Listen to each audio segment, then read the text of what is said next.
शिष्यासी मनोनी शिवासी गुरु अधिक. बाकीचा विषय बाजूला ठेवा. तो भासवी सतशिष्यासी. सत्शिष्य जो आहे त्याला शिव असणारा आणि भासवून देतो. नाहीतर आमच्यासारखा जो जीवात्मा आहे, जो पामर आहे, जो जिज्ञासू आहे, तो या तीन मलामध्ये आणि 5 असणाऱ्या तीन आवरणामध्ये, 5 विक्षेपामध्ये, 3 मल, 5 विक्षेप आणि 3 आवरण, याच्यामध्ये प्रविष्ट असणारा जो जीवात्मा आहे, तो असणारा भक्ती करायला लागतो. सज्जन हो, देव असणारा लवकर कोणालाच प्राप्त होत नाही, लक्षात ठेवायचं.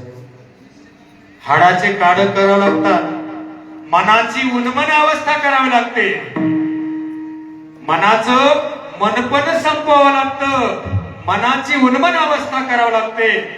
त्यावेळेस असणारा तो प्राप्त होतो. पण आमचा हा सद्भक्त असणारा, अर्धवट असणारी भक्ती करत करत तिथपर्यंत जाण्याचा प्रयत्न करतो. आणि जसं परीक्षा आली आणि परीक्षा झाल्याच्या नंतर संकट पडलं की त्या संकटातून तो परांमुख होतो. शिवार शिवा.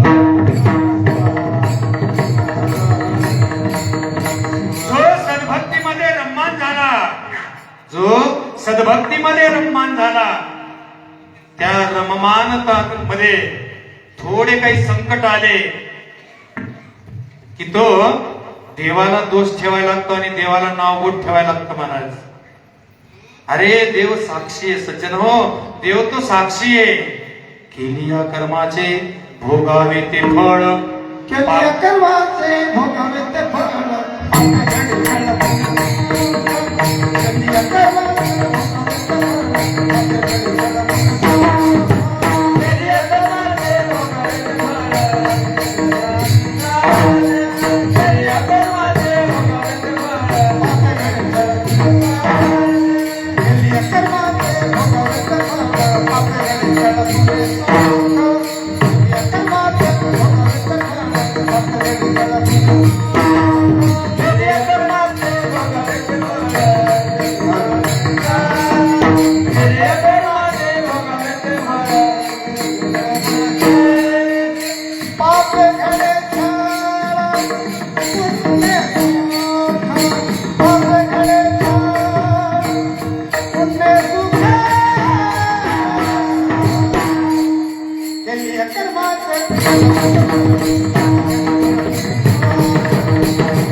कर्माचे भोगावे ते फळ, पापे घडे छळ पुण्य सुख.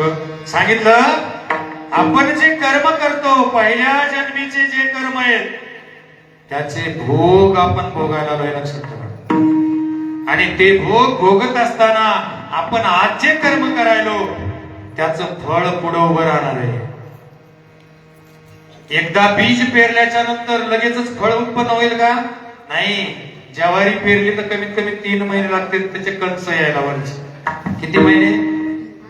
मग आम्ही आता भक्ती केली आणि लगेचच त्याचं फळ भेटेल याची शाश्वती कशी आहे? त्याचे फळ भेटायला मात्र वेळ लागतो. आणि म्हणून जे काही सज्जन मंडळी आहे त्यांनी सत्कर्म करण्याचा प्रयत्न करा, दुष्कर्म करण्याचा प्रयत्न करू नका. कारण का? इथंच असणारं कर्म शुद्ध आहे की अशुद्ध आहे आणि निरीक्षण करून करा. आणि त्यामधून तरुण जाण्याचा प्रयत्न करा आणि सद्भक्ती करा. अर्धवट भक्ती करू नका. आणि अर्धवट भक्ती करत असताना भक्ती करत असताना एखाद्या वेळेला जर संकट आलं तर देवानं पाहिलेली परीक्षा आहे असं समजा. तिथून सज्जनो परांमुख होऊ नका. कारण का मग इकडचे ना तिकडचे मध्येच लटकावं लागल आणि मग त्याचा विपर्यास असणारा दुश्मन बनल देवाचा आणि दुराचार करल आणि सगळं नष्ट भ्रष्ट होईल हे लक्षात ठेवा. आणि म्हणून जी काही आम्हाला परीक्षा प्राप्त झाली ती देवानं दिलेली एक प्रकारची परीक्षा आहे असं मानण्याचा प्रयत्न करा आणि त्यामधून आपल्या जीवाचं शिवत्व करण्यासाठी असा सुजाण असणारा सद्गुरु पहा. काय झालं केरळ प्रांतामध्ये आणि कालडी नावाचं गाव आहे. कालडी, त्या कालडी गावामध्ये शिवगुरु नावाचा एक सद्भक्त राहत होता आणि तो परम शिवभक्त होता. आणि परम शिवभक्त असताना काही ठिकाणी तो ब्राह्मण होता म्हणून सांगितलं. त्या शिवगुरु नावाच्या भक्ताची पत्नी आर्यांबा नावाची होती. काही ग्रंथामध्ये तिचं विशिष्टा देवी नाव सांगितलं. आर्यांबा तिचा पती असणारा शिवगुरु परम शिवभक्ती करत असणारा तो भक्त अहोरात्र असणाऱ्या नाम स्मरणामध्ये तल्लीन होऊन जायचा. पूजन भजन कीर्तन आणि त्यामध्ये मंत्रमुक्त होऊन जायचा. आणि दोघही पती पत्नी असणारे आनंदानं जगायचे. पण जसं लग्न झालं त्यावेळेस 2-4 वर्ष असणारा आनंदाचा काळ वाटला. पण त्यानंतर असणारी एक रुखरुख तयार झाली ती म्हणजे अपत्याची, संततीची, कुलदीपाची, वंशाला दिव्याची. आणि मग दोघांना असणारं जे घर आहे ते शून्य भासायला लागलं. सर्व ऐश्वर्य असणारं शून्य भासायला लागलं. आणि मग काही वेळेला हुंदूप यायला लागला, संगतीत कट्ट व्हायला. आणि दोघेही असणारे रुदन करायचे की आम्ही एवढी परम भक्ती करतो देवाची असणारी आणि माझा शिव आणि माझ्याकडे का पाहत नाही. असं करत असताना परम भक्ती करत असताना बरेच दिवस निघून गेले आणि शेवटी भगवान शिवाला असणारी त्याची दया आली. भगवान शिवाला त्याची दया आली आणि दया आल्याच्या नंतर प्रगट झाले, प्रसन्न झाले आणि सांगितलं, बोल शिवगुरु काय पाहिजे तुला. त्यावेळेस सांगितलं, प्रभू सर्व काय आहे पण वंशाला कुलदीपक असावा असं सांगितलं जातं. निपुत्रिकस्य गतिर् नास्ति आणि म्हणून सांगितलं जातं, प्रभू आणि एकच करा, मला असणारी पुत्र प्राप्ती व्हावी, पुत्र द्या. त्यावेळेस भगवान शिवाने सांगितलं, बाबा रे जास्त वयाचा आणि दुराचार करणारा मुलगा पाहिजे का कमी वयाचा आणि विद्वान कुळाचा उद्धार करणारा मुलगा पाहिजे. त्यावेळेस आमच्या शिवगुरूनं पत्नीकडे पाहिलं आणि दोघांच्याही तोंडून निघालं, अल्पवय असेल तरी चालेल पण तो कीर्तिमान असावा, बुद्धिमान विद्वान असावा. वंशाला दिवा कसा व्हायला पाहिजे, पुत्र व्हावा ऐसा गुंडा ज्याचा तिन्ही लोकी झेंडा. एक म्हण आहे महाराज, तद्वत्याने आलं आणि तसा पुत्र द्या म्हणून मागणी केली. आणि भगवान शिवानं तथास्तु तथास्तु तथास्तु आणि म्हणून सांगितलं, ठीक आहे तशा प्रकारे असं होऊन जाईल तुझं. अनुक्रमे भगवान शिव अंतर्धान पावले आणि तिथून काही दिवस निघून गेल्याच्या नंतर आर्यांबाला आणि गरोदर राहिले दिवस गेले. अनुक्रमे 9 मास पूर्ण भरल्याच्या नंतर वैशाख शुक्ल पक्ष पंचमी, वैशाख शुक्ल पक्ष पंचमी शंकराच्या कृपेनं सुंदर असणारा, दैदिप्यमान असणारा, भव्य दिव्य असणारा, गोजीरवान असणारा आणि मुलगा प्राप्त झाला महाराज. आणि त्याचं नाव शंकर ठेवलं. हर हर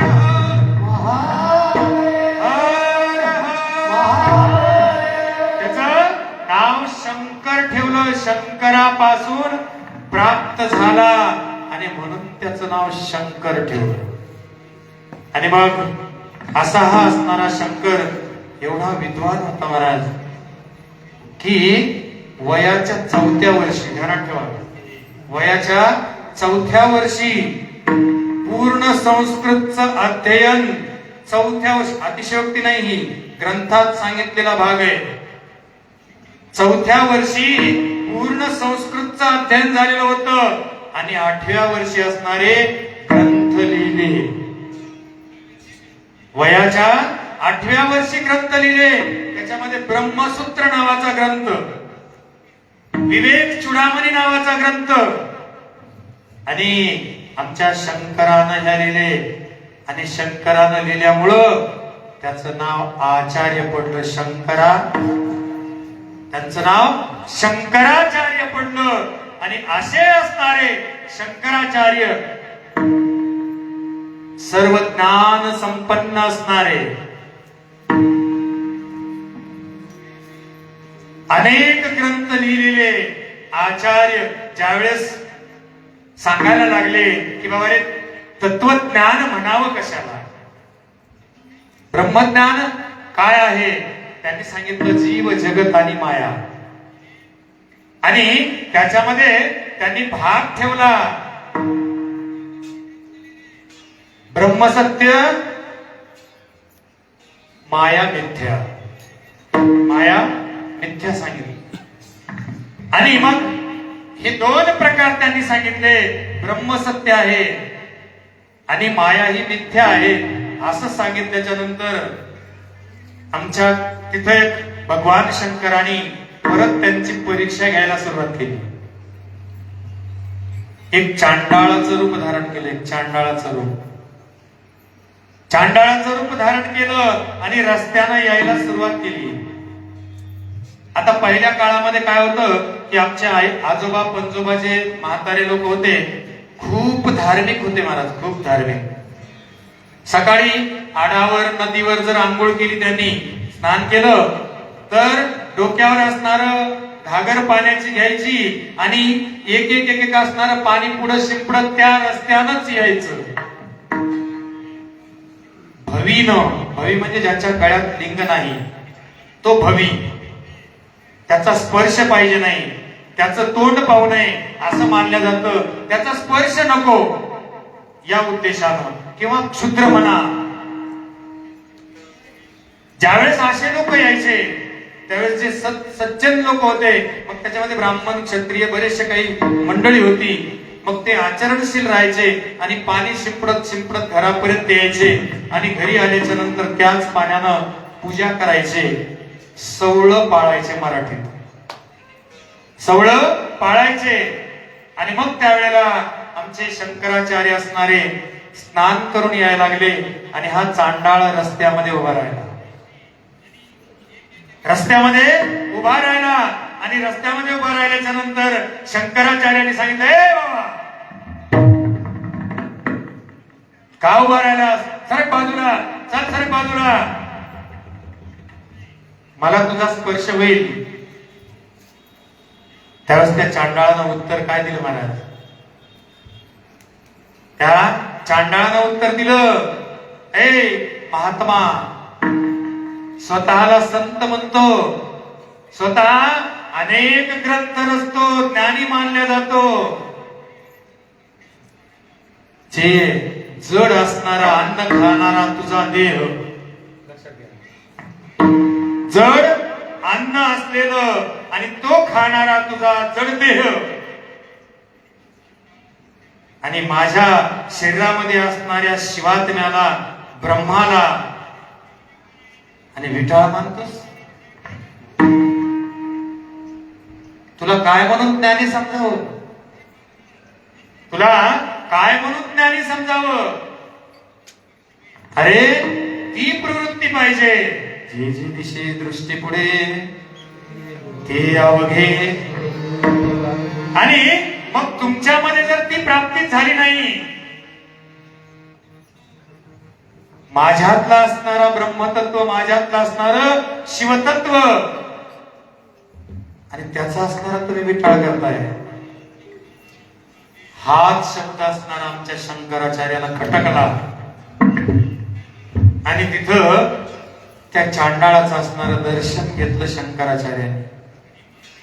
जसं दर्शन घेतलं तसं माझ्या शंकराचार्याने रंभापुरी क्षेत्रामध्ये गेले. रंभापुरी क्षेत्रामध्ये जाऊन रेणुकाचार्याला असणार अष्टांग दंडवत घातला आणि अष्टांग दंडवत घालून तिथं असणार पंचाक्षरी षडाक्षरीची असणारी दीक्षा प्राप्त केली महाराज. आणि जशी दीक्षा प्राप्त झाली तसं असणार दुसऱ्या चरणामध्ये सांगितलं. तत्वमसि पादा दाखविले तत्वमसि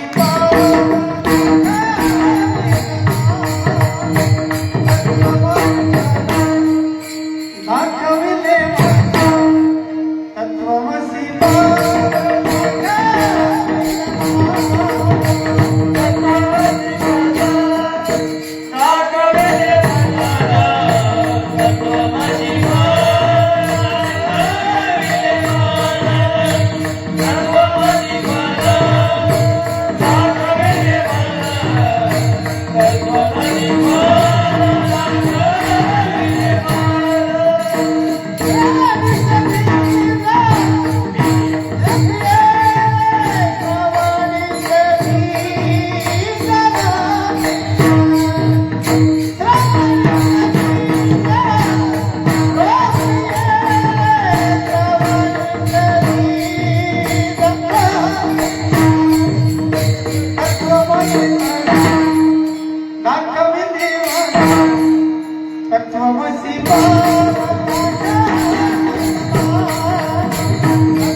तत्वमसि पद दाखविले माझ, श्रवणी ते बीज पेरिले. सांगितलं शंकराचार्याला. आणि अपमानास्पद वाटलं महाराज. साष्टांग नमस्कार घातला रेणुकाचार्याला आणि रेणुकाचार्याजवळ जाऊन षडाक्षर मंत्राची असणारी दीक्षा घेतली.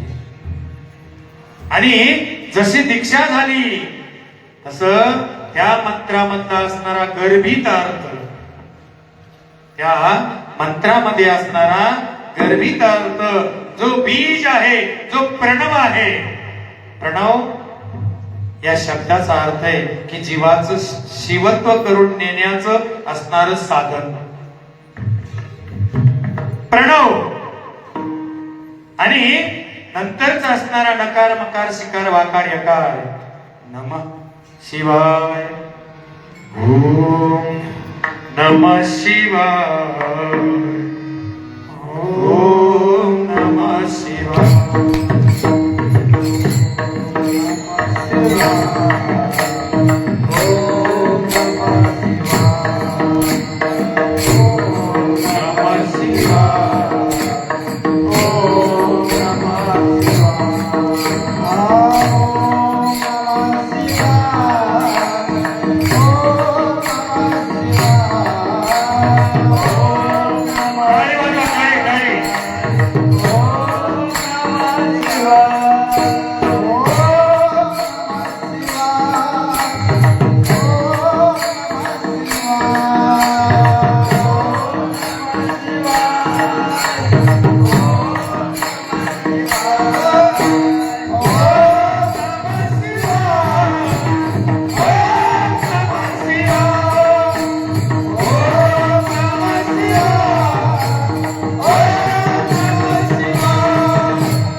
नम म्हणजे जीवात्मा, नम म्हणजे नमस्कार असो, नम म्हणजे शक्ती पार्वती, नम म्हणजे जीवात्मा, नम म्हणजे नमस्कार असो, नम म्हणजे पार्वती आणि शिव पुढचा शब्द शिव. तत् तत् म्हणजे ईश्वर, ईश्वर म्हणजे शिवा शिव, ब्रह्म म्हणजे शिव, परमात्म तत्व म्हणजे शिव. आणि आय या शब्दाचा अर्थ आहे एक आहे. नम म्हणजे जीवात्मा, शिव आय म्हणजे जीव आणि शिव एक रूप आहे, अभेदत्व आहे. शक्ती आणि शिव अभेदत्व आहे. भक्त आणि नंतर देव, भक्त आणि देव उरला नाही ठाव पाहता येते. आणि तो रूप ते रूप प्राप्त करणार अशी शब्द, अशी या शब्दाचा अर्थ आहे. किंवा आय हा शब्द येतो पुढे, नमः शिवाय, शिव आणि नंतरचा आय. आय जो शब्द आहे तर तो जीव जो आहे तो शिवरूप आहे, जीव शिव एकरूपता आहे असं प्रतिपादन करणारा मंत्र म्हणजे नमः शिवाय. आणि असा हा नमः शिवाय असणारा ज्यावेळेस आमच्या शंकराचार्यांना प्राप्त झाला त्यावेळेस तत् आणि त्वम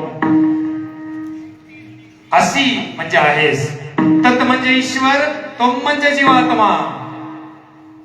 ईश्वर आणि जीव म्हणजे तू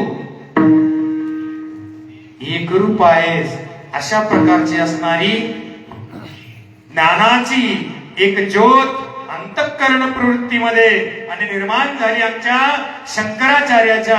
आणि शंकराचार्याच्या जसं प्राप्त झाली तसं आमच्या शंकराचार्यांनी त्याच ठिकाणी अनुष्ठान केलं.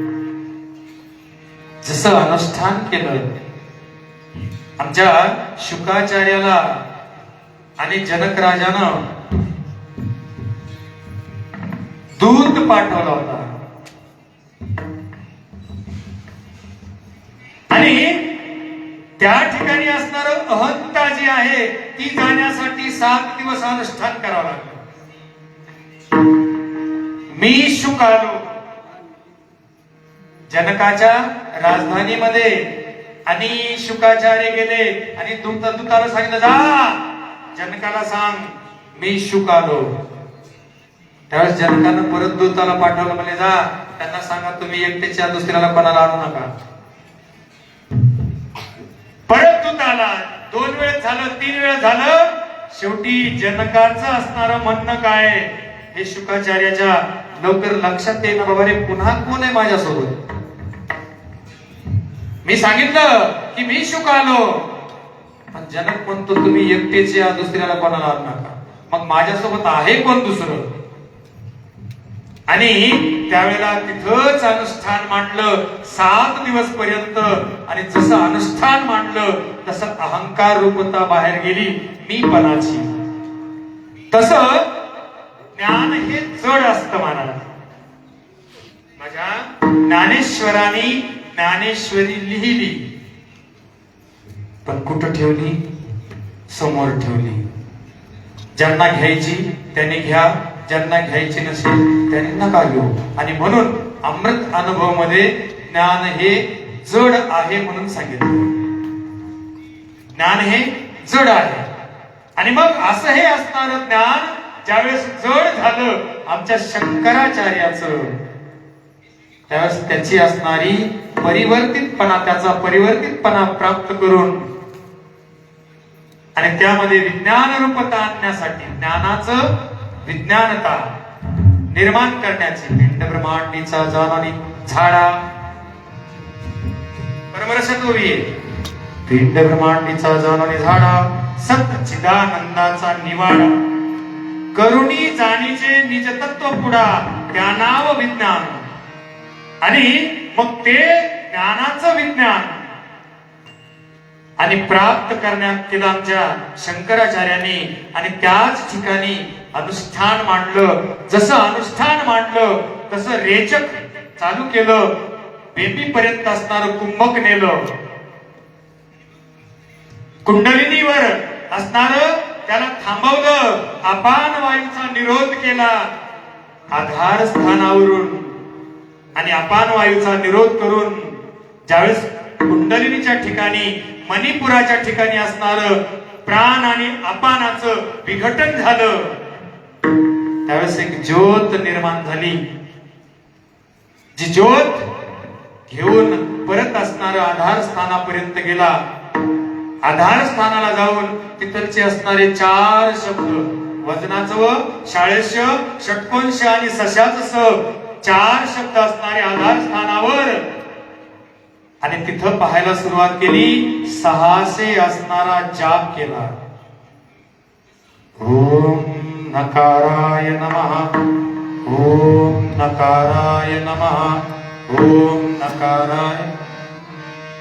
आणि तिथं असणार न शब्द, तिथं असणार आचार लिंग पाहिलं, सुवर्णासारखं लिंग पाहिलं. आधारस्थानाच्या ठिकाणी सुवर्णासारखं लिंग पहा म्हणून सांगितलं, आणि ते लिंग पाहिलं, आणि तिथून पुढे निघाले. स्वाधिष्ठानाच्या ठिकाणी येऊन प्राण आणि अपानाचं विघटन करून ज्योत तयार करून आधाराला स्पर्श केला.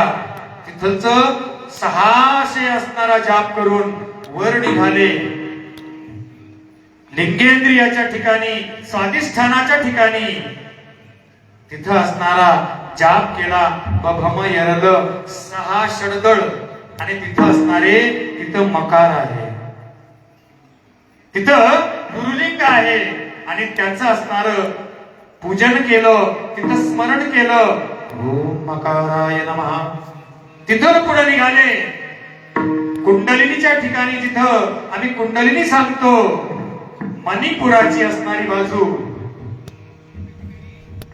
आणि तिथं आल्याच्या नंतर 10 असणाऱ्या पाकळ्या, दधन तथ दधन पफ, आणि तिथं शिकार आहे, तिथं शिवलिंग आहे, आणि ते शिवलिंग पाहिलं. तिथलचा जाप केला. वर अनहताच्या ठिकाणी यायला सुरुवात केली. योग सांगायलो मी तुम्हाला सज्जन हो, शिवयोग सांगायलो. आणि अनहताच्या ठिकाणी येऊन तिथं 12 पाकळ्याचं जे चक्र आहे, तिथं वाकार आहे, वा. आणि तिथं जंगमलिंग आहे, तिथं जंगमलिंग आहे. कख गगन च ज या टठ 12 असणारे अक्षर, आणि तिथं व्याप्त आहेत पाकळीवर. आणि तिथं पवळ्यासारखं शिवलिंग पाहावं लागतंय, प्रवाळ. तिथं त्या पद्धतीचं शिवलिंग पाहून पुढं प्रयाण केलं. कारण का पश्चिमेकडून वाट, योगधारणेची पश्चिमेकडून उलट यात्रा आहे महाराज ती. आणि उभराटे, आणि मग विशुद्धीच्या ठिकाणी येऊन तिथं 16 पाकळ्याच्या चक्राच्या ठिकाणी अ आ इ ई उ उ रु रु लु लु ए आय ओ औ अम आ, तिथं प्रसाद लिंग आहे, आणि तिथं यकार आहे. माझ्या वैष्णव संप्रदायामध्ये सांगितलं, आधारस्थानाच्या ठिकाणी वा, लिंगेंद्रियाच्या ठिकाणी सु, मणिपुराच्या ठिकाणी दे, दोघांचंही असणारा वा आणि यकार. आणि अशा पद्धतीनं आज्ञाचक्र जे काय आहे, विशुद्धी चक्र आहे कंठाच्या ठिकाणी, तिथं प्रसाद लिंग आहे. तिथून पुढे प्रयाण केलं. दोन्ही भुवयाच्या मध्ये असणाऱ्या 2 पाकळ्या, हम आणि 6. श्वास सोडण्याची एक क्रिया आणि घेण्याची एक क्रिया. हम आणि 6 2 क्रिया, आणि तिथं ओंकार आहे. त्या आज्ञाचक्रावर असणार पारद शिवलिंग बघा म्हणून सांगितलं. स्फटिकासारखं शिवलिंग, सॉरी स्फटिकासारखं शिवलिंग बघा म्हणून सांगितलं, की जे आरपार होतंय, पलीकडचं दिसतंय आम्हाला त्यामधून. आणि असं असणार लिंग पाहायला आमच्या शंकराचार्याने चालू केलं. आणि त्या शंकराचार्यानं नामस्मरणामध्ये तल्लीन झाले. शंकर उमाई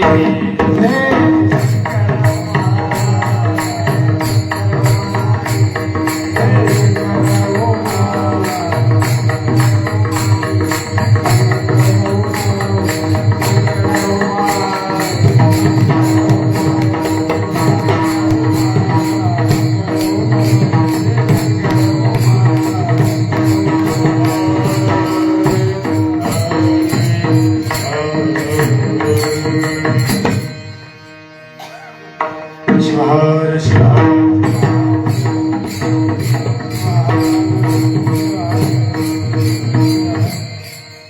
भवरोग्यास्य दिव्य रसायन औषध सुदान वैद्यक सद्गुरु सुदान वैद्यक तत्वमसी पद दाविले मज श्रवणी ते बीज पेरिले. जी काही कृषी आहे, जी काही शेत आहे,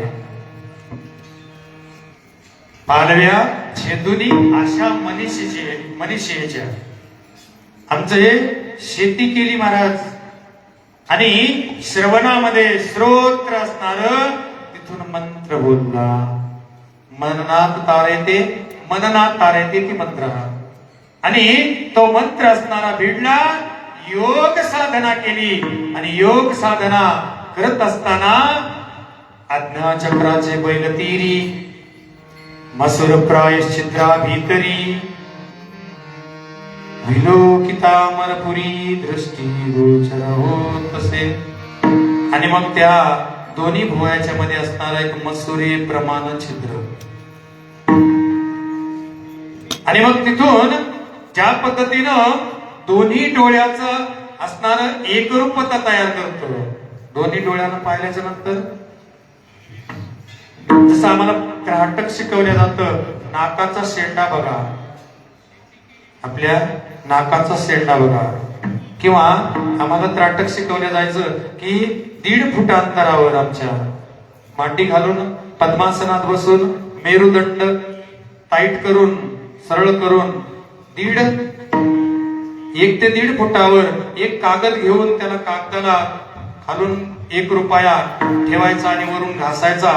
तो काळा कागद होतो 1 रुपयाच्या आकाराचा, पांढरा कागद तेवढाच गोल काळा होतो. बघा तुम्ही, खाली 1 रुपया ठेवा किंवा धरा, वरून कागद ठेवा, वरून कागदाच्या वरून घासा. आणि तो काळा जो काही टिपका आहे तो टिपका असणारा डोळ्याची पापणी न लावता सारखं बघा. अनुक्रमे त्याला बाह्य त्राटक म्हणायचं. अंतर त्राटक वेगळं आणि बाह्याभ्यंतर त्राटक नंतरचं वेगळं. तर अशा पद्धतीनं सारखं असणारं एकच दृष्टी त्या एका काळ्या टिपक्यावर सारखी ठेवली. डोळ्यातून पाणी झराटतंय आणि सारखं बघत राहिलं तर पांढरा कागद पुन्हा दिसतच नाही. नुसतं ते काळा कागद दिसतो, काळा असणारा तो टिपका दिसतो. तद्वत त्या न्यायानं पुढे जाऊन सांगतो, सद्भक्त असणारा भगवान शिवाच्या पिंडीजवळ गेला आणि भगवान शिवाच्या पिंडीजवळ जाऊन देव आणि भक्त रूपानं भक्ती करायला लागला. आता इथं ही प्रतीकोपासना आहे. देव आणि भक्त ही प्रतीकोपासना आहे. तू देव मी भक्त, तू देव मी भक्त, तू देव मी भक्त. महादेव मान भक्त आणि देव, महादेव मान भक्त आणि देव, महादेव मान भक्त आणि देव,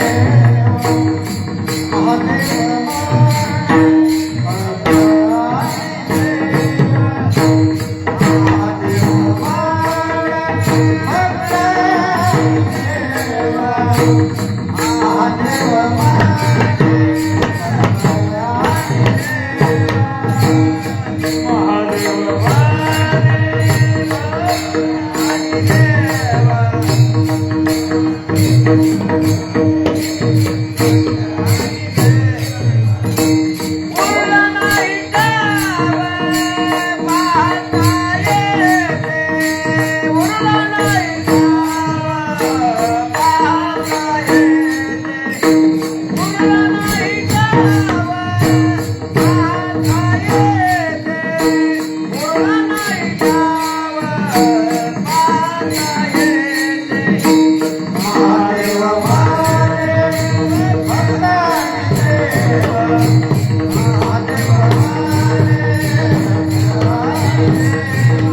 भगवान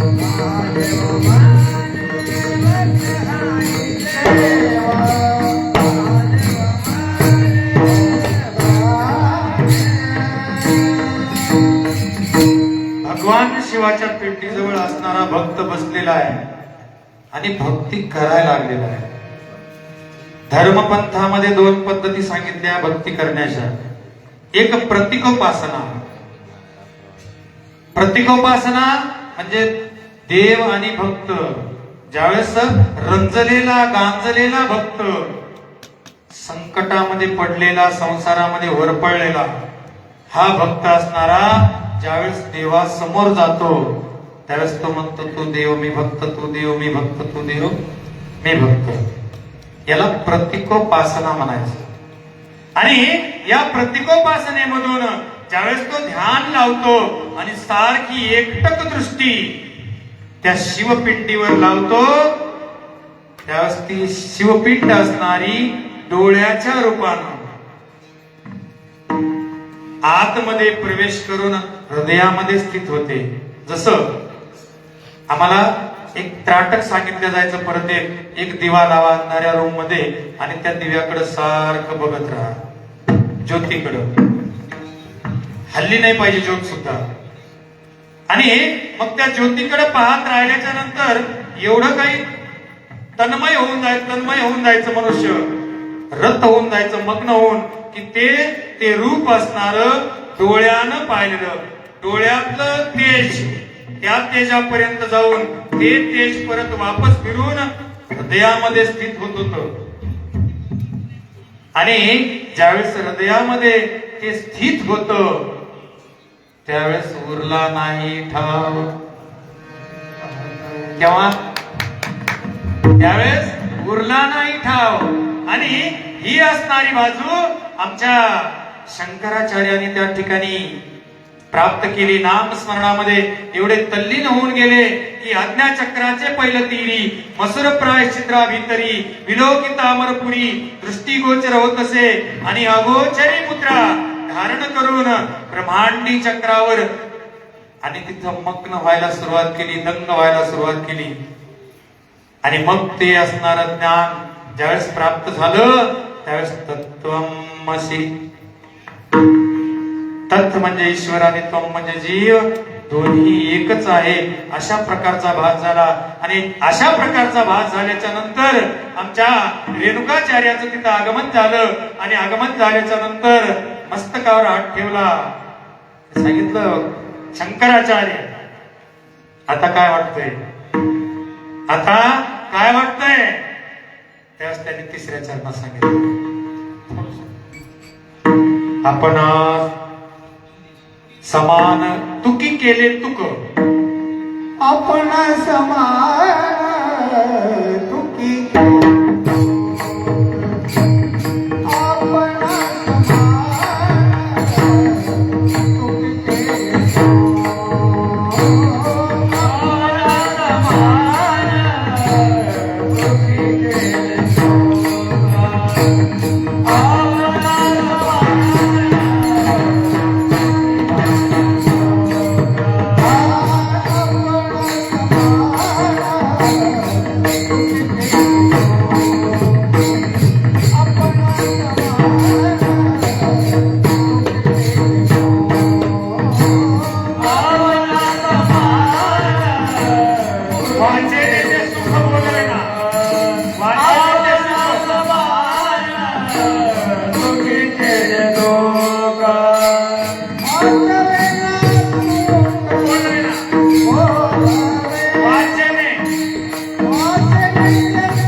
आपणा समान तुकी केले तुक. आमच्या शंकराचार्यांनी सांगितलं, प्रभू असं वाटतंय की तुम्ही आपणा समान तुकी केले तुक. तुकी पहिल्या शब्दाचा अर्थ आहे आप पर. आप आणि पर. पहिल्या तुकी शब्दाचा अर्थ काय? आप पर म्हणजे भेद असलेला. आप आणि पर, तू आणि मी. दुसरी गोष्ट, तुकी या शब्दाचा अर्थ आहे जीवात्मा. तुकी शब्दाचा अर्थ आहे भक्त. आणि पुढच्या तुक शब्दाचा अर्थ आहे ब्रह्म. आपणा सारखे, आपणा समान तुकी केले तुक. तुकी असलेलं तुक करून टाकलं. जे वेलांटी आहे तुक शब्दावर, तुकी तला उकार आणि की जे वेलांटी आहे ती इकार आहे. इकार ही स्त्रीलिंग आहे. स्त्रीलिंग ही माया आहे. आणि माया हे प्रविष्ट झालेला जीवात्मा आहे. आणि जे पुढचा तुक शब्द आहे तो ब्रह्म आहे, तो शिव आहे, तो ओंकार रूप आणि सद्गुरु आहे म्हणायला हरकत नाही. भक्त आणि देव, भक्त आणि गुरु, शिष्य आणि गुरु, जीव आणि शिव, तुकी आणि तुक. शिवाय शिवाय.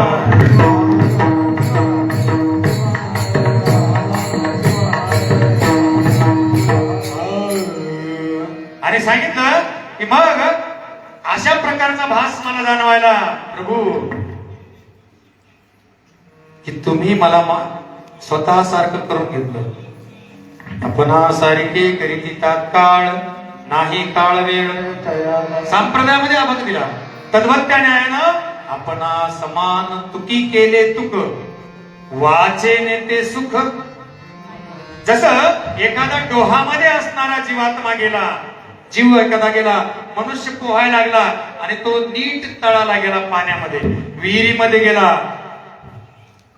आणि आत त्याने डोळे उघडले आणि पाहायला सुरुवात केली. काय दिसतं मला? प्रकाश दिसतो, उजेड दिसतो. आणि उजेड दिसल्याच्या नंतर त्याला वरून हाक मारली, का रे तुला आत काय दिसतं? त्याला सांगता येईल? नाही सांगता येणार मला. तद्वत त्या न्यायानं ब्रह्मज्ञान आहे आणि ब्रह्मांडी स्थानाच्या चक्राचं सुख आहे. जे वाचेने ते सुख बोलवेना. आणि असं म्हटल्याच्या नंतर आमच्या शंकराचार्याला आणि रेणुकाचार्याने सांगितलं, मग आता त्याच असणार एक प्रतीक मी तुला मंत्र तर दिला, पण दीक्षा रूपानं तुझ्या हातावर देतो.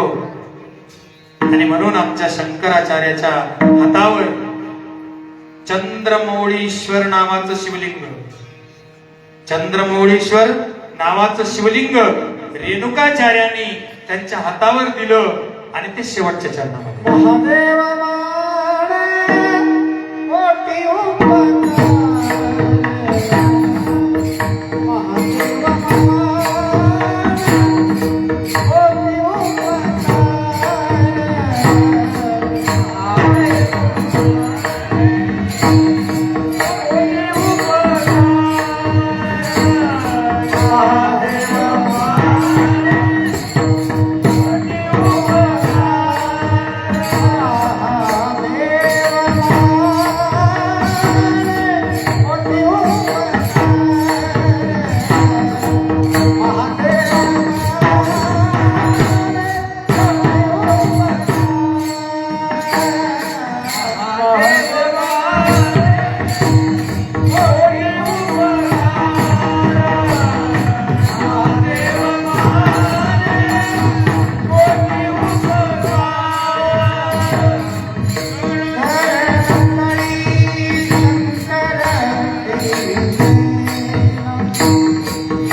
शंकराचार्याला विचारल्याबरोबर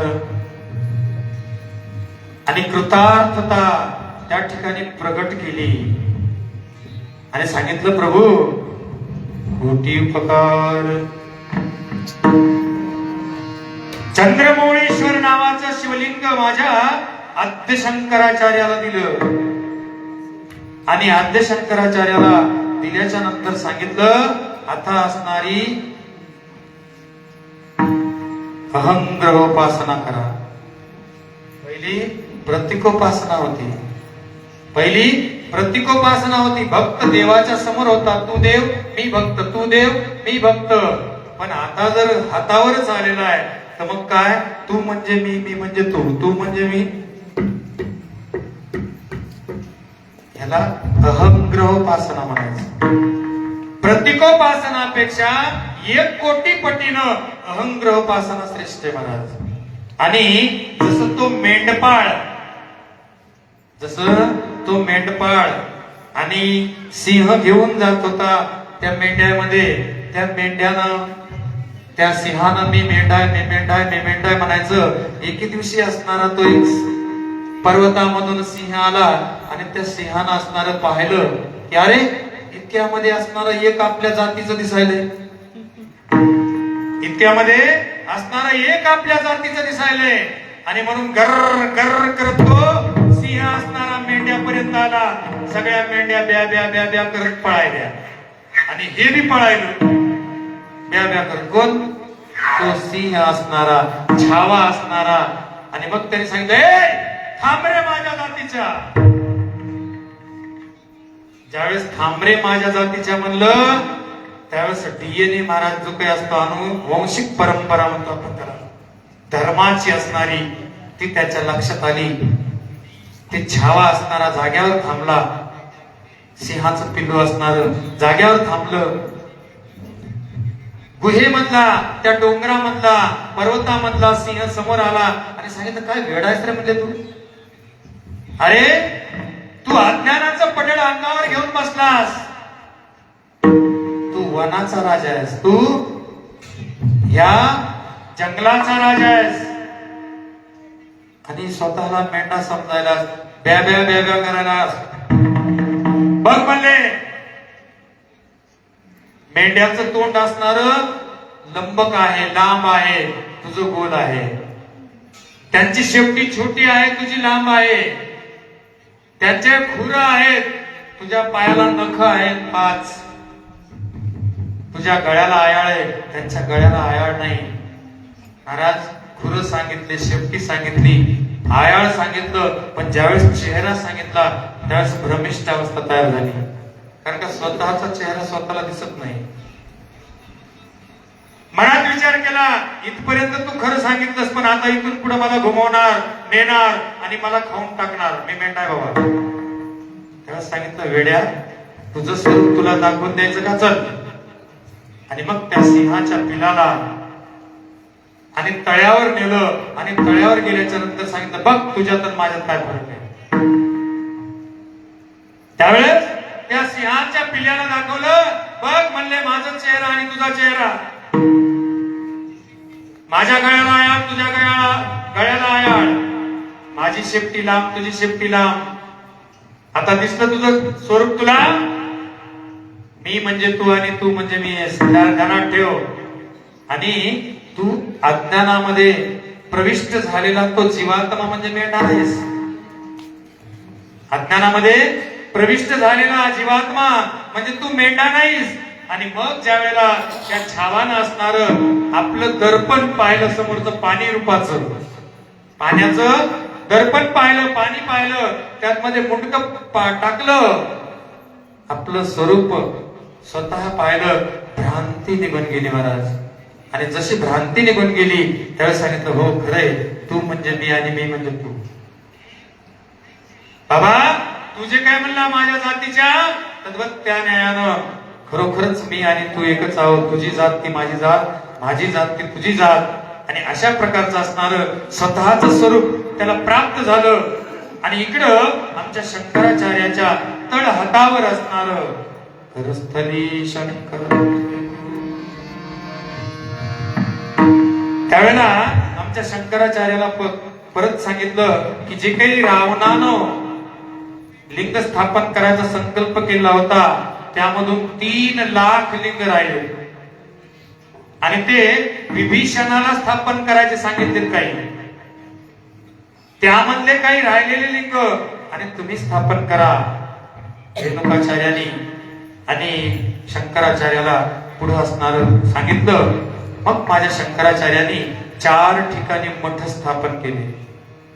पुरी मठ, शारदा 2 मठ, करवीर, पूर्वेला एक असणारा बद्री, दुसरा गुजरात मध्ये, पश्चिमेला असणारा, पूर्वेला पश्चिम बंगाल मध्ये, गुजरात मध्ये दुसरा, तिसरा हिमत्व केदार उत्तरेला आणि चौथा असणार आपल्या कर्नाटकामध्ये.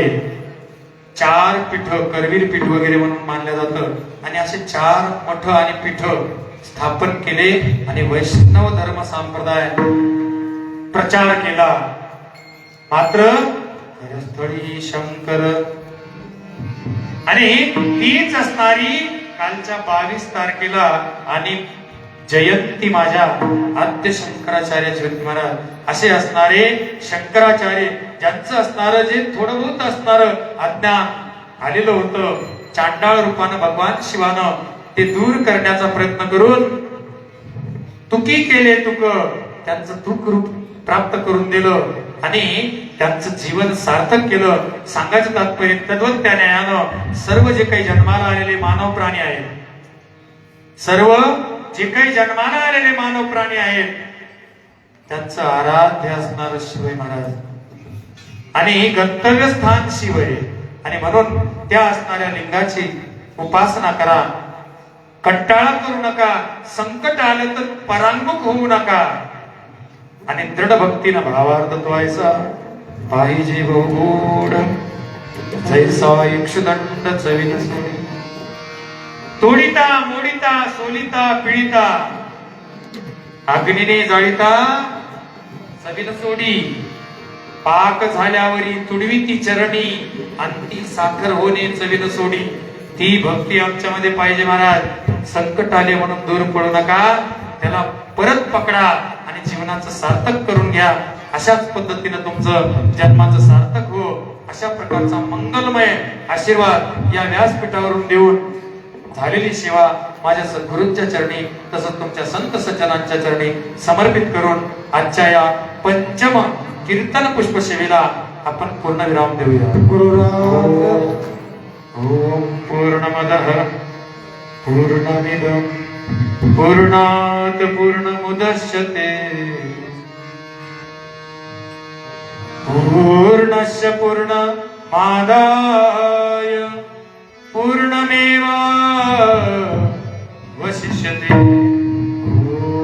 ओम शांति शांति शांति. गुरुनाथ